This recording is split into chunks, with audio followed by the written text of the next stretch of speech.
Eh, para seguir con el tema de la observación del universo, de la astronomía, tenemos que hablar justamente del telescopio.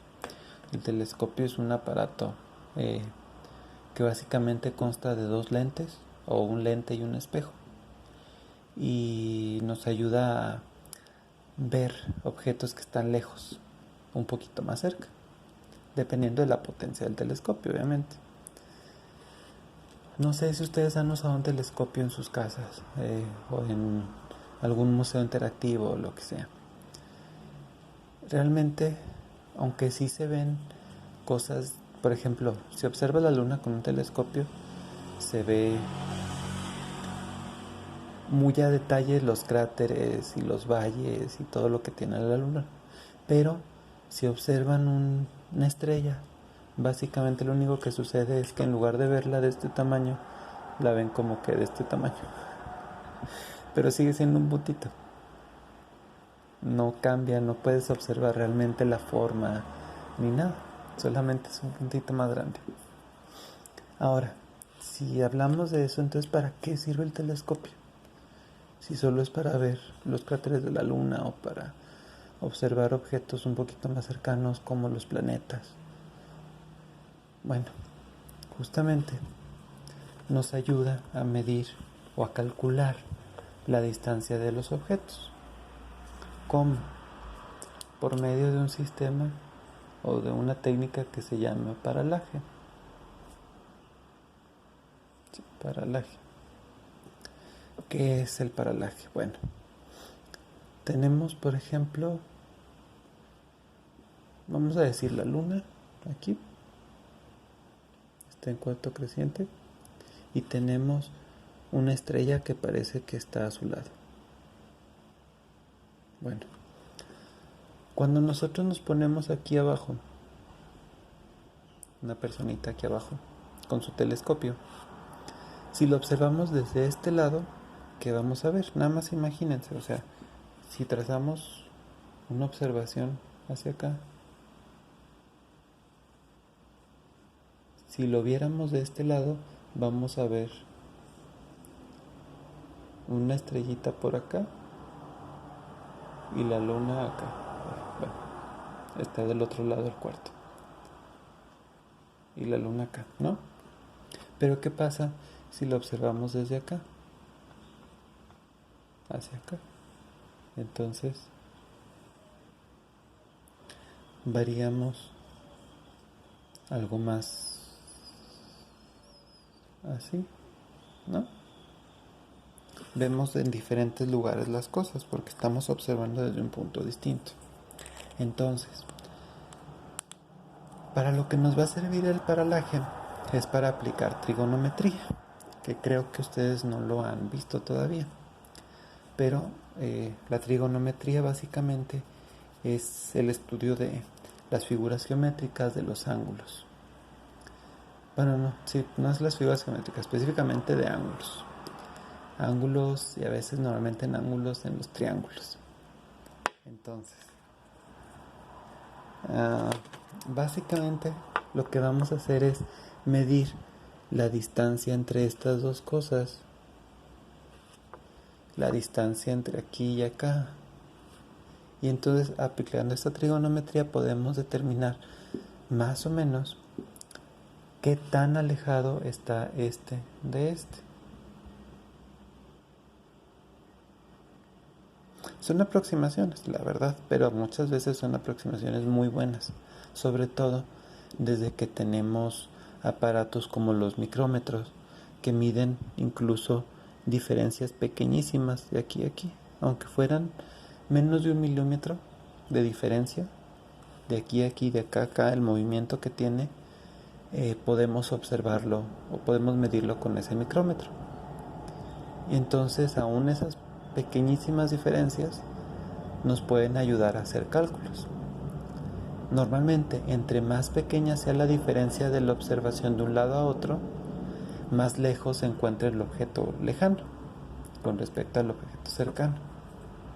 Nosotros ya sabemos a qué distancia está la luna, o sea, esa ya la conocemos. Entonces, si usamos la luna de referencia, podemos tener una idea de hasta dónde está esta estrella y más o menos su tamaño. Y en base a ese tamaño podemos determinar si se trata de algún tipo de estrella que vamos a ver más adelante o si ya estamos hablando de alguna galaxia.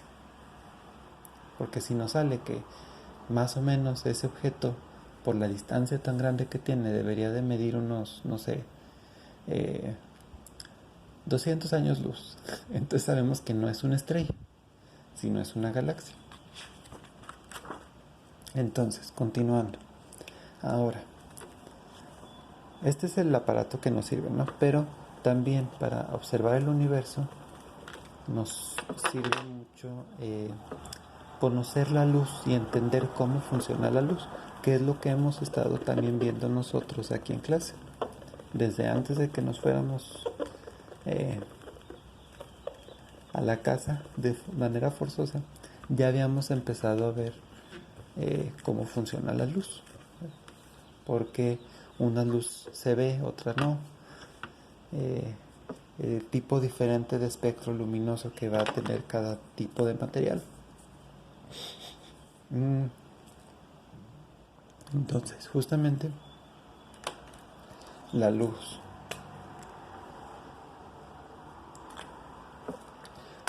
nos va a ayudar a saber más o menos a qué distancia están los objetos también. ¿Por qué?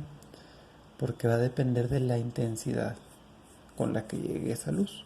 También, como ya se los expliqué en videos anteriores, si tendemos al infrarrojo, quiere decir que el objeto se está alejando, y si tendemos al ultravioleta, quiere decir que el objeto está acercando. Pero además de esos, de acercarse o alejarse, también podemos saber, según la intensidad de la luz, a qué distancia más o menos se encuentra el objeto. Por eso también hay muchísimas estrellas que no podemos observar desde la Tierra, así tal cual una estrella, porque son objetos muy pequeñitos a mucha distancia. Pero ya cuando observamos una galaxia compuesta por millones de soles o de estrellas, ahora sí podemos verla, porque es como si estuviéramos hablando de una lámpara LED que tiene un solo LED. Pues tal vez no la veas después de ¿cuánto? 200 metros, 300 metros. Pero ¿qué pasa si en lugar de tener solo un foquito LED, ahora le pones, vamos a decir, 10 foquitos LED, 12, 15 foquitos LED? Bueno, ahora la luz que emitan esos foquitos ya no va a ser vista desde 300 metros, ahora la vas a poder ver tal vez desde 1 kilómetro o más.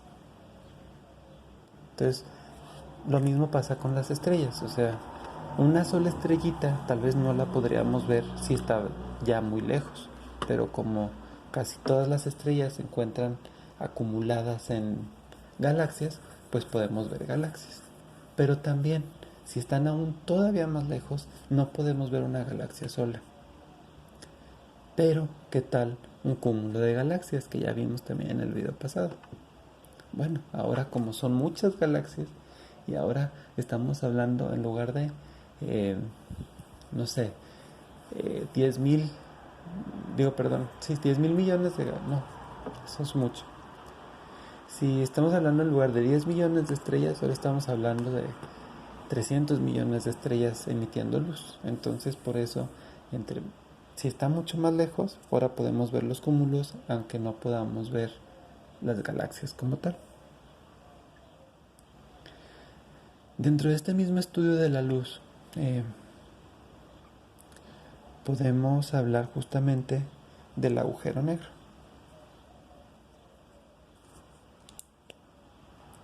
O sea, ¿qué característica tiene un agujero negro? Bueno, que va a absorber, o sea, que su campo gravitacional es tan grande que puede atraer todo, hasta la luz. O sea, es tan potente ese campo gravitacional que puede atraer hasta la luz. Entonces por eso son agujeros negros, porque no emite luz, porque toda la luz que pudieran emitir la absorben. Hasta el año pasado, que pudimos por fin observar una fotografía de un agujero negro. Entonces, antes de esto, la presencia de espacios anormales dentro de la observación sugerían que se trataba de un agujero negro. O sea, cuando veíamos muchas manchitas blancas en el cielo y de repente había un hueco anormal, entonces sugería que estábamos hablando de un agujero negro. Todo esto que les digo solo se puede observar por medio de telescopios muy potentes que están en el espacio, casi todos, como el Hubble, porque desde aquí la Tierra no se puede ver tan fácil. Bueno, así fue que se descubrió, por ejemplo, que la Vía Láctea tiene un agujero negro en su centro. ¿Por qué? Porque se veía como todo en la galaxia tendía a acercarse al centro. Y no podíamos observar el centro, entonces se dedujo que era un agujero negro. Pero también hay nebulosas en el espacio que tienen agujeros negros o que son, se pueden observar residuos de supernovas, por ejemplo, de explosiones de estrellas, en base a la intensidad de la luz que emiten, en base a si hay un agujero negro donde debería estar una estrella. Entonces,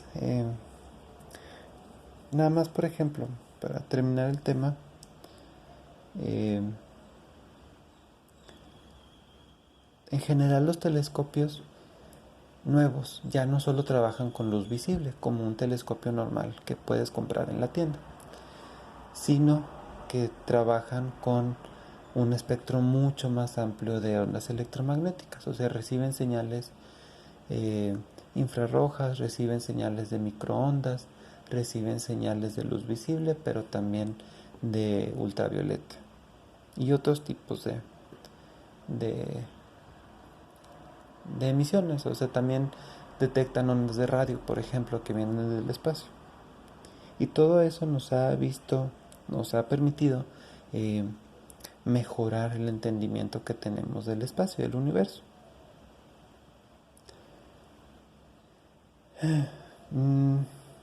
Otra parte importante de la observación del universo pues son las fotografías. Desde que tenemos acceso a fotografías a principios del siglo pasado, hemos visto o hemos podido notar los cambios que se observan a lo largo de los años. Y podemos asumir con mucha certeza que el cielo que observaban los mayas cuando hacían sus cálculos hace 1000 años, los hacían de un cielo distinto al que vemos nosotros ahorita en la actualidad. Y lo mismo ocurría con los egipcios hace 5000 años y con los chinos hace también 4000 años. O sea, esas observaciones se han hecho de forma distinta a lo largo del tiempo porque el cielo que observamos en nosotros cambia todos los días, aunque a veces los cambios son tan sutiles que no los notamos hasta que podemos comparar fotografías de hace 100 años. Y entonces ya podemos notar los cambios. Y por favor, Tate, para terminar, su tarea sería el cuadernillo. Las páginas 43 y 44. Y hasta ahí le dejamos por ahora. Nos vemos.